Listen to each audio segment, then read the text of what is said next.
Perkenalkan, nama saya Kalvin Prahamta Sandi, NRP 112304005. Ya, perkenalkan, nama saya Mat Pauzi dengan NRP 112304003. Perkenalkan, nama saya Asmi Zati, nomor NRP 112304005.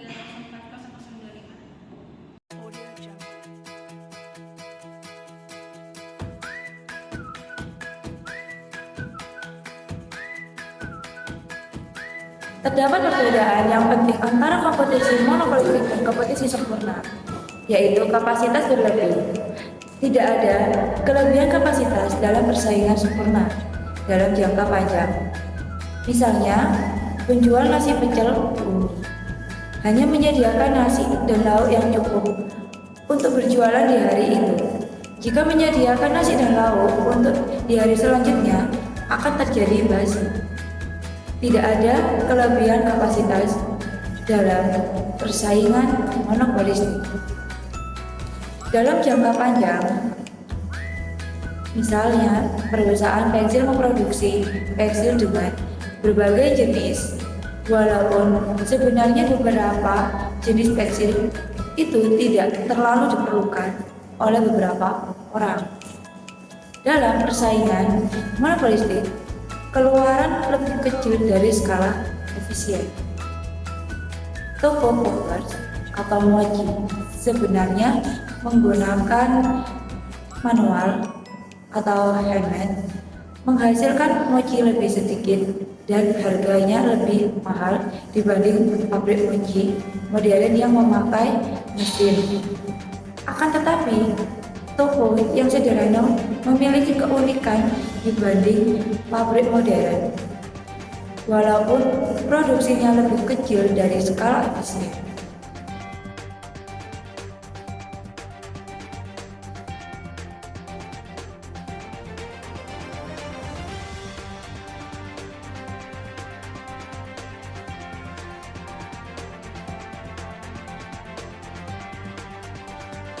Perusahaan meliputi yang pertama, yaitu eksternalitas seragam produk. Karena konsumen memperoleh keseluruhan konsumen dari pengenalan sebuah produk baru, maka masuknya perusahaan baru memberikan eksternalitas positif pada konsumen. Contohnya, seperti ketika ingin membeli sabun. Biasanya membeli sabun dari hasil produksi perusahaan sabun Dove atau sabun Kif dengan harga Rp5.000. Akan tetapi sekarang memilih produk sabun Lux yang baru muncul di pasaran dan harganya lebih murah sekitar Rp3.000. Dengan begitu masih menyisakan Rp2.000 dan itu adalah surplus konsumen. Eksternalitas pencurian usaha. Karena perusahaan-perusahaan lain kehilangan konsumen dan keuntungan diakibatkan masuknya komputer baru, maka masuknya perusahaan baru memberikan eksternalitas negatif kepada perusahaan yang sudah ada sebelumnya. Contohnya, ketika saya biasanya membeli produk sabun Dettol atau sabun Kif, akan tetapi karena muncul produk sabun terbaru seperti Lux menawarkan harga yang lebih murah, otomatis saya akan pindah membeli sabun Lux karena lebih murah. Periklanan. Dalam kompetisi monopolistik, perusahaan menjual diferensiasi produk dan menetapkan harga di atas biaya marginal. Oleh karena itu, perusahaan-perusahaan tertarik untuk memasang iklan guna memperkenalkan diferensi dari produknya. Di lain sisi, ekonom tidak setuju dengan nilai sosial dari periklanan. Perdebatan mengenai periklanan. Yang pertama adalah kritik terhadap periklanan. 1. Masyarakat menghabiskan sumber daya yang dipunyai untuk periklanan. 2. Perusahaan melakukan periklanan untuk memanipulasi selera orang. 3. Periklanan menghalangi kompetisi. Ini menciptakan persepsi bahwa produk lebih terdiferensiasi daripada yang sebenarnya, membuat markup yang lebih tinggi. Adalah dukungan terhadap periklanan. Yang pertama, iklan memberikan informasi yang berguna, seperti harga barang, produk baru, dan lokasi pengecar kepada pembeli. Yang kedua adalah pembeli yang telah diberi info akan lebih mudah untuk menemukan dan mengeksploitasi diferensiasi biaya. 3. Periklanan akan mempromosikan kompetisi dan mengurangi kekuatan pasar. atau market power. Apa pengaruh oleh iklan terhadap suatu barang? Di satu sisi, iklan dapat membuat konsumen menganggap bahwa suatu produk lebih berbeda dari yang sebenarnya. Di sisi lain, iklan mungkin dapat memudahkan konsumen untuk mencapai perusahaan yang menawarkan harga terbaik.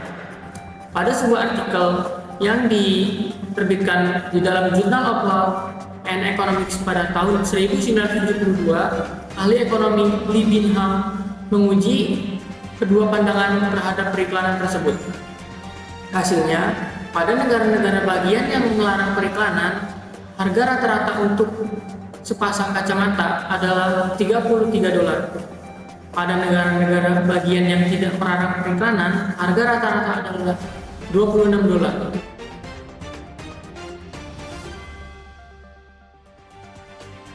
Periklanan mengurangi harga rata-rata terhadap suatu barang sampai lebih dari 20%. Di pasar kacamata dan mungkin juga di pasar-pasar lain, periklanan menyuburkan kompetisi dan mengarah pada harga-harga yang lebih rendah untuk konsumen.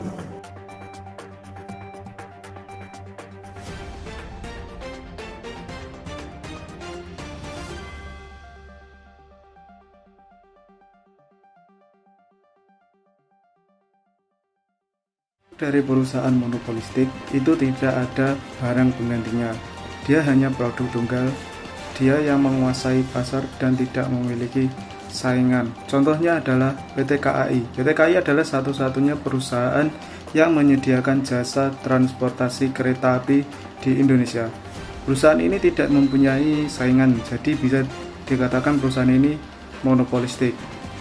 Sementara perusahaan kompetitif monopolistik produknya banyak barang penggantinya dan memiliki banyak saingan. Contohnya adalah seperti brand sepatu. Sekarang ini banyak sekali merek sepatu di pasaran seperti Nike, Adidas, Converse, New Balance, Vans, dan banyak lagi.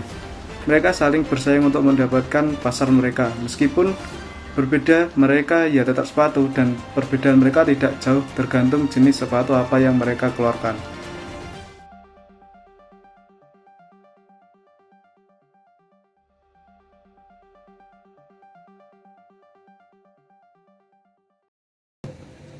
Halo teman-teman.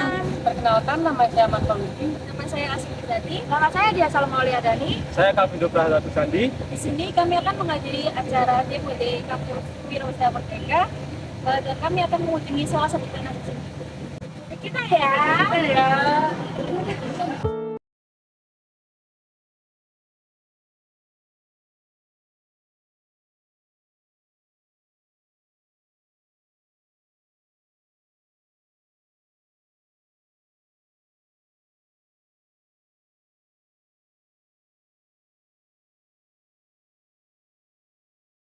Kita dari coach.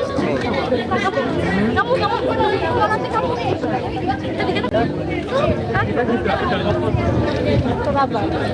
Jadi kita ini dari Logika, terus jualan apa? Jualan APD. Untuk produk unggulannya kita ada safety sneakers. Nah, ini sepatu safety tapi kita perbankan style. Jadi cocok buat anak muda maupun bapak-bapak orang politik di kantor, di kantor mau ke lapangan sama.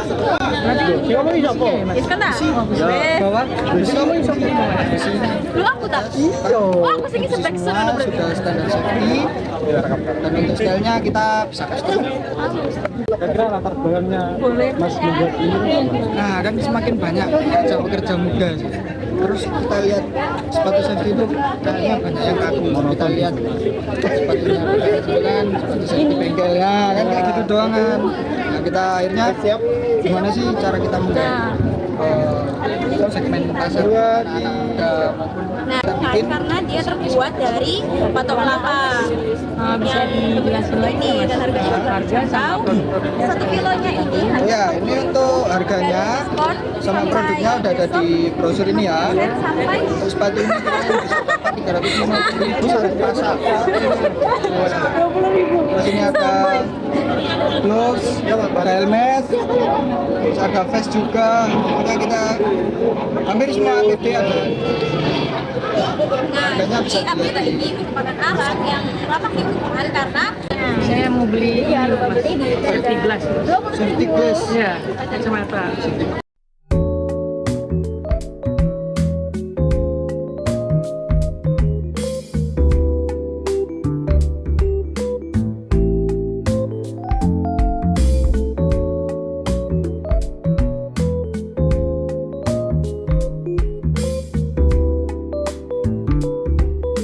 Satu lagi pertanyaan. Kesannya apa sih kalau ada Kesannya sih menyenangkan. Ya, melatih kreativitas teman-teman buat bikin suatu inovasi, bikin suatu produk, belajar berusaha mandiri juga. Ya, kita terbantu untuk model dari kampus juga kan. Alhamdulillah. Terus untuk promosinya, marketingnya kita juga sediakan. Apakah ada yang harus ditingkatkan lagi dari program Wirausaha Merdeka ini, Mas? Kalau bisa pamerannya Indo.